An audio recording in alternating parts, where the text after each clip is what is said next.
Jackson Allen Grimm. Please announce appearances. Jared Revere on behalf of the state. Susie Locke on behalf of Mr. Grimm. I see that his mom is present, but I'm not sure that he is present. Oh, he's present with his mom. There we go. All right. And so, Ms. Locke, you said that he's already entered a plea to the failure to the yield at a stop sign and failure to provide damage, but I think I've seen some of your concern. I don't know if it was an email or a motion, and without all of my court file, because of our computer system, I don't have everything here, but why don't you proceed with your motion? Yes, Your Honor. So my client did not actually enter into a plea agreement. What occurred on or around August 17th was that his mother called the district court and requested a pay or appear date, essentially wanted to clarify when that was. What the court apparently took that as was her entering into a plea agreement and essentially entered a plea agreement. The charges of the ticket are contested, and they're contested in a civil matter. So it is significant that this was allegedly a plea agreement. And so we are asking that the court set this aside, which is consistent with KSA 223210, which allows the court to set aside a plea agreement to correct a manifest injustice. Ms. Grimm had no authority to enter into a plea agreement. She was not a party to the case. It was not even her intention when she called that she enter into a plea agreement, but somehow that is what occurred.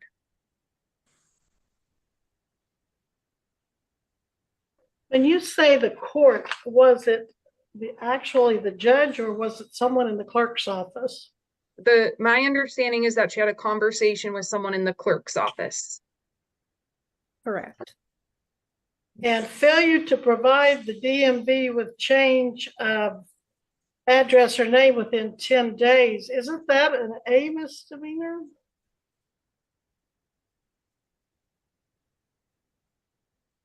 Your Honor, my understanding is that, one moment.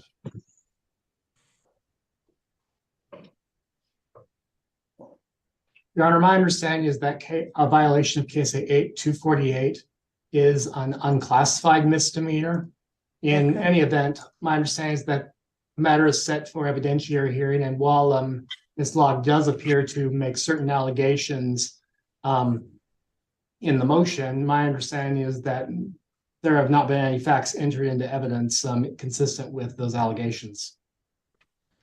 Well, let me just make sure I know what we're dealing with. I don't know why I thought that was an A. Notice of change of address 8248. That's it. Okay. So that's a must appear. Would counsel agree that's a must appear, being a misdemeanor, so that the clerk wouldn't have had authority to accept a plea? Yes, Your Honor, he was set for a court date, and his mom called to determine what exactly that date was, and that was somehow construed as a plea agreement. And okay. We appeared on this matter previously, but my client was called into work and was unable to appear. So the court requested that he and his mother be present at the hearing to take testimony. They are here, but I can tell the court that their testimony is going to be consistent with what we've said today on the record as a proffer and what was in the motion. But both of them would stand for questions if the court or the prosecutor's office has questions. I truly think that this was just an unfortunate miscommunication in the clerk's office. And we really would just like whatever alleged plea was entered into set aside so that this matter can proceed. Okay. Mr. Regier, your position on what's been alleged here? Well, Your Honor, At the risk at putting the cart before the horse, the state is prepared to proceed to legal argument on this point. I will note, at least preliminarily, that the notwithstanding the allegations being made by counsel for the defense, Kansas case law makes it very clear that the only grounds for permitting the withdrawal of a guilty plea are after sentencing are showing a manifest injustice under the Oliver and Atterbury cases from 2008 and 2010, respectively. Right, so, but you're not denying the factual allegations, Mr. Regier, or are you? Your Honor, I can neither speak to those since no evidence has been presented as to either of those points, Your Honor. Well, you know whether or not your office entered into a plea negotiation with the defendant. Would you not know that? Your Honor, my understanding is that no journal entry of misdemeanor and conviction and sentencing was filed in this case. And indeed, based off of my notes, the first hearing in this matter was October 11th, which would appear to be at the point at which the motion to set aside plea was heard, or at least as a preliminary matter. All right, I don't think there's a factual dispute here, but Ms. Locke, go ahead and call your first witness, if you would, please. Yes, Your Honor. The defendant would call Michelle Grimm. Okay, Ms. Grimm, please raise your right hand. You solemnly swear the testimony you're about to give shall be the truth, the whole truth, and nothing but the truth, so help you God? Yes. Please proceed, Ms. Locke. Ms. Grimm, please state your name for the record. Michelle Grimm. What's your relationship to the defendant in this case? I'm his mother.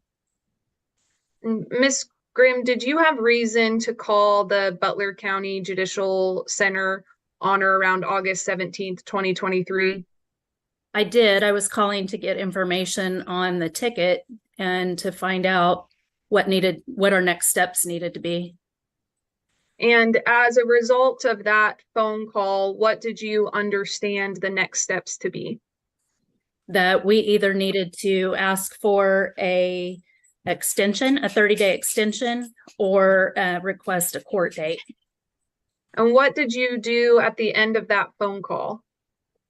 I stated that I needed to talk to my son, and then we needed to talk to his employer to find out what to do next.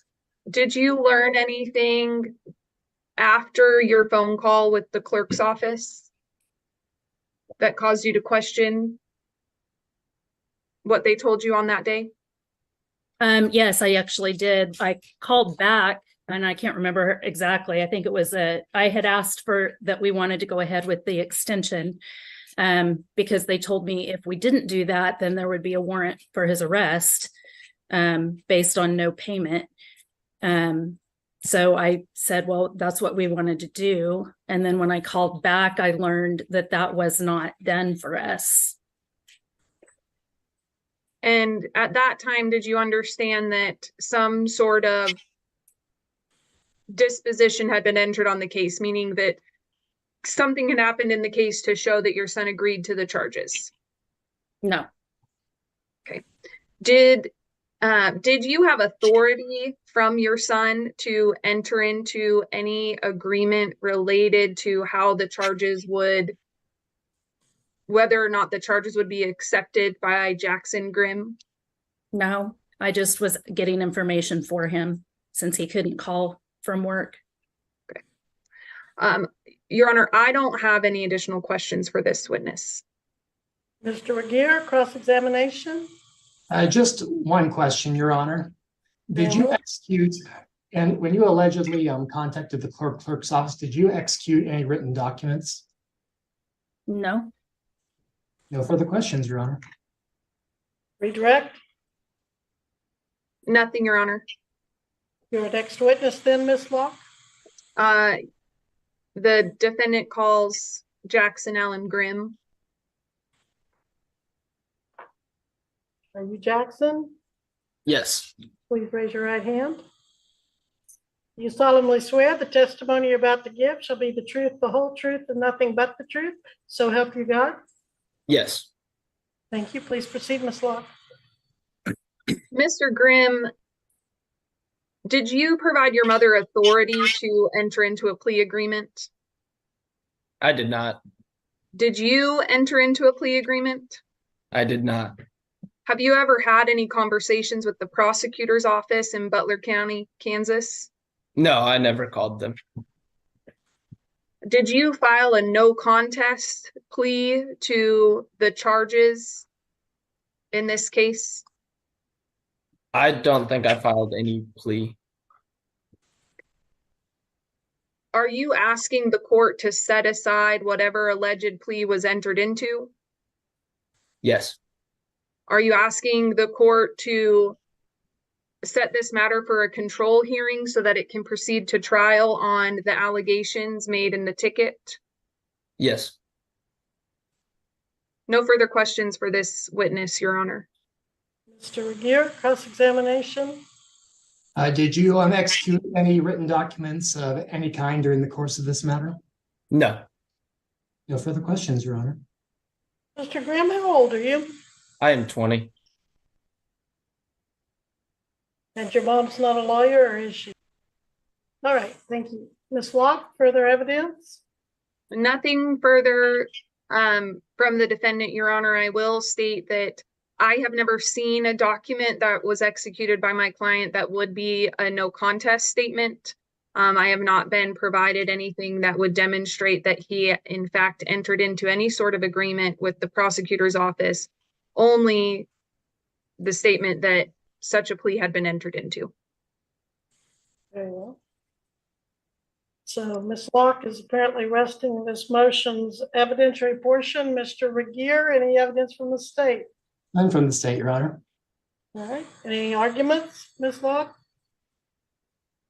All right. Anything additionally than what you've already told me?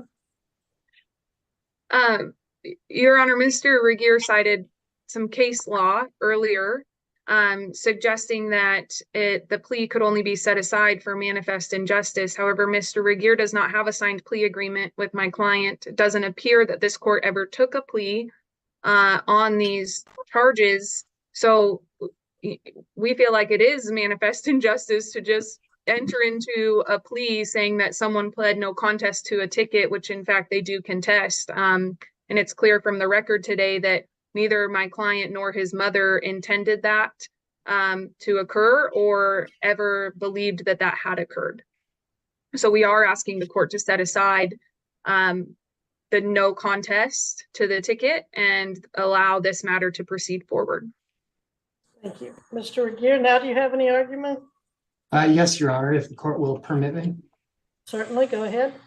Your Honor, pursuant to the paragraphs 2 and 3 of the defendant's motion to set aside plea, it appears the crux of the argument is an ongoing civil suit. Certainly manifest injustice is the statutory standard here, which is solely a matter of the trial court's discretion with the burden of proof relying on the movement under the Kelly and Solomon cases.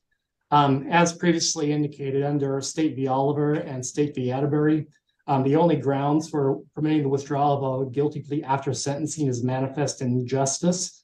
However, notwithstanding the defendant's allegations, manifest injustice is not an umbrella term to throw around against all possible consequences or convenience, but is specifically defined under Kansas appellate case law. In State v. Oliver, the Kansas Court of Appeals determined that to successfully make a showing of manifest injustice, the appellant had to demonstrate to the district court facts showing that it would be obviously unfair or shocking to the conscience not to permit him to withdraw his plea. This specific definition was subsequently upheld in State v. Atterbury, another Kansas Court of Appeals case from 2010, specifically quoting a prior one, State v. Barahona from 2006. Here it is the state's position that the defendant has failed to make a showing of how any of the alleged events concerning the defendant or the defendant's mother rise to the level of something obviously unfair or shocking to the conscience under the applicable case law.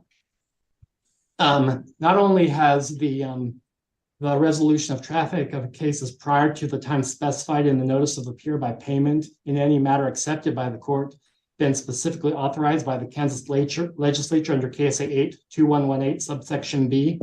Again, the crux of the defendant's argument seems to pertain to some alleged ongoing civil litigation. In this case, however, the witnesses have both testified that there were no written documents executed in this matter. So it would appear that this particular case specifically falls under KSA 82118 subsection B, which provides, quote, when a person charged with a traffic infraction makes payment without executing a written waiver of right to trial and plea of contest or a plea of guilty or no contest, the payment shall be deemed such an appearance, waiver of right, and plea of no contest, i.e. nolo contendere. And under State v. Holmes, a plea of nolo contendere, unlike a guilty plea, may not be used as an admission in any other action based on the same act.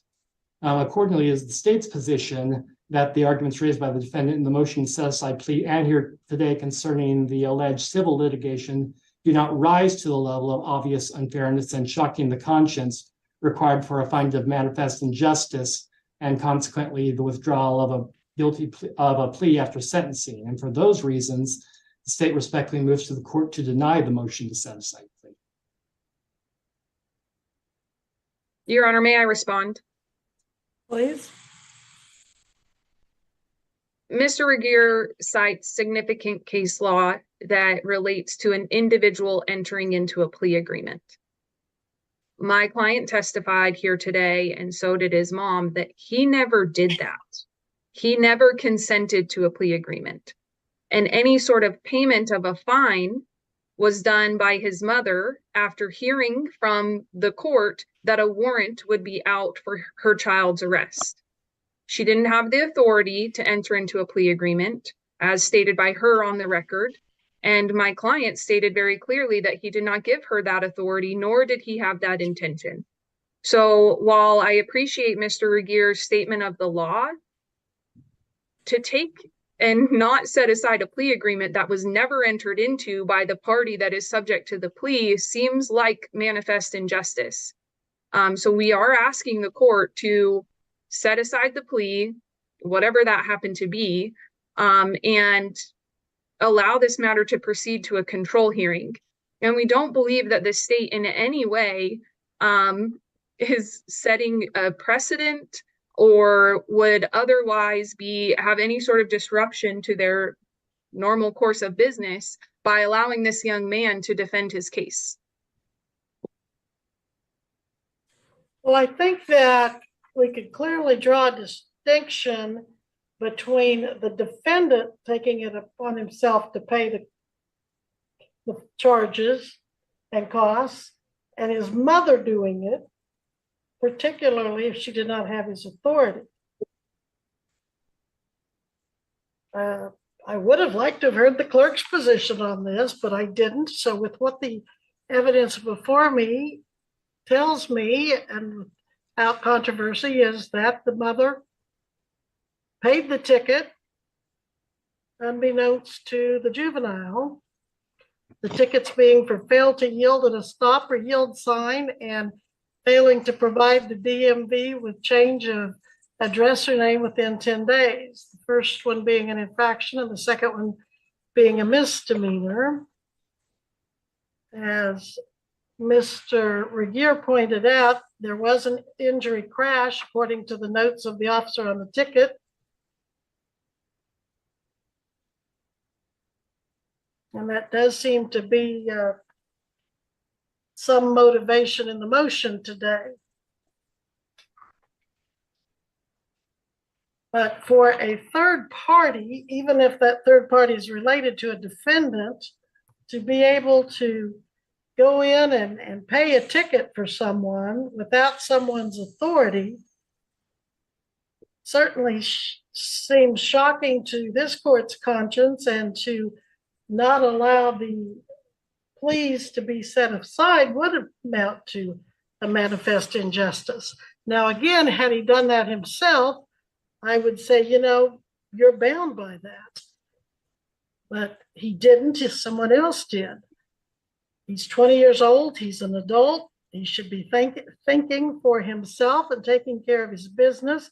I don't know why his mother was in the middle of it anyway. But she was, and if she didn't have his authority, then he shouldn't be bound by what she did. I'm also troubled by the fact that this one is a misdemeanor, and I know that for a long, long time, there were certain misdemeanors, including no proof of insurance, that individuals could go into the clerk of the court and pay without setting a trial date or a hearing date. But the Office of Judicial Administration within the past year or so has made it clear that if they're misdemeanors, they should have a court date. So I'm also concerned why the mother was allowed to even pay that ticket without setting it for court.